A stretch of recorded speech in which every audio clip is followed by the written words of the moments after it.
നമ്മളിന്ന് സംസാരിക്കാൻ പോകുന്ന തൈറോയിഡിനെ പറ്റിയിട്ടാണ്. എന്താണ് തൈറോയ്ഡ്, എങ്ങനെ നമുക്ക് തൈറോയിഡിനെ പ്രിവെൻറ്റ് ചെയ്യാം, ഏതൊക്കെ രീതിയിലാണ് ഈ ഒരു അസുഖം നമ്മളെ ബാധിക്കുന്നത്, സോ ഇതിനകത്ത് നമുക്ക് എന്തൊക്കെ ഡയറ്റ് പ്ലാൻ നമുക്ക് ഉപയോഗിക്കാൻ സാധിക്കും, അങ്ങനെ ഒരു കംപ്ലീറ്റ് കാര്യങ്ങളാണ് നമ്മൾ ഈ വീഡിയോ ഡിസ്കസ് ചെയ്യാൻ പോകുന്നത്. വീഡിയോ കാണുന്നതിന് മുമ്പായിട്ട് ആദ്യം തന്നെ ഈ പേജ് ഒന്ന് ഫോളോ ചെയ്യാൻ വേണ്ടി മറക്കരുത്. ഇപ്പോൾ തന്നെ ഫോളോ ചെയ്യുക. തൈറോയ്ഡ് എന്ന് പറഞ്ഞു കഴിഞ്ഞാൽ നമ്മുടെ നെക്കിൻ്റെ ഭാഗത്ത് ഒരു ബട്ടർഫ്ലൈ ഷേപ്പിലിരിക്കുന്ന ഒരു ഗ്ലാൻഡിനെയാണ് നമ്മൾ തൈറോയ്ഡ് എന്ന് പറയുന്നത്. ഇത് നമുക്ക് മെറ്റബോളിസം, നമ്മുടെ ഹോർമോണിലൂടെ പ്രൊഡ്യൂസ് ചെയ്യാൻ വേണ്ടി നമുക്ക് ഒരുപാട് സഹായിക്കുന്ന ഒരു ഓർഗനും കൂടെയാണ്.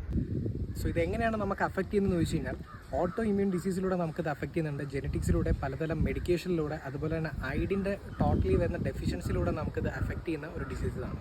സോ ഇതൊരു ഘട്ടം വരെ നമ്മൾ പ്രോപ്പറായിട്ടുള്ള ട്രീറ്റ്മെൻറ്റ് എടുത്തില്ലെന്നുണ്ടെങ്കിൽ തീർച്ചയായിട്ടും നമുക്ക് ബോഡിയിൽ ഭയങ്കരമായിട്ട് അഫക്റ്റ് ചെയ്യുന്ന ഒരു ഡിസീസും കൂടെയാണ്. ഇത് ഏതൊക്കെ രീതിയിലാണെന്ന് ചോദിച്ചു കഴിഞ്ഞാൽ, നമുക്ക് ഹാർട്ടിനെ നല്ല രീതിയിൽ ബാധിക്കുന്ന ഒരു ഡിസീസാണ്. അതുപോലെ തന്നെ ഈസ്ട്രോഫെറോസിസ് എന്നുള്ളൊരു ഡിസീസ് ഉണ്ട്. നമ്മുടെ എല്ലിൻ്റെ സ്ട്രെങ്ത്തിനെ ഭയങ്കരമായിട്ട് ബാധിക്കുന്ന ഒരു ഡിസീസും കൂടെയാണ് തൈറോയ്ഡ് എന്ന് പറയുന്നത്. രണ്ട് രീതിയിലുള്ള ട്രീറ്റ്മെൻറ്റ്സ് ആണ് നമുക്കിനകത്ത് പൊതുവേ കാണാൻ സാധിക്കുന്നത്: ഹൈപ്പോ തൈറോയിഡിസം, ഹൈപ്പർ തൈറോയിഡിസം.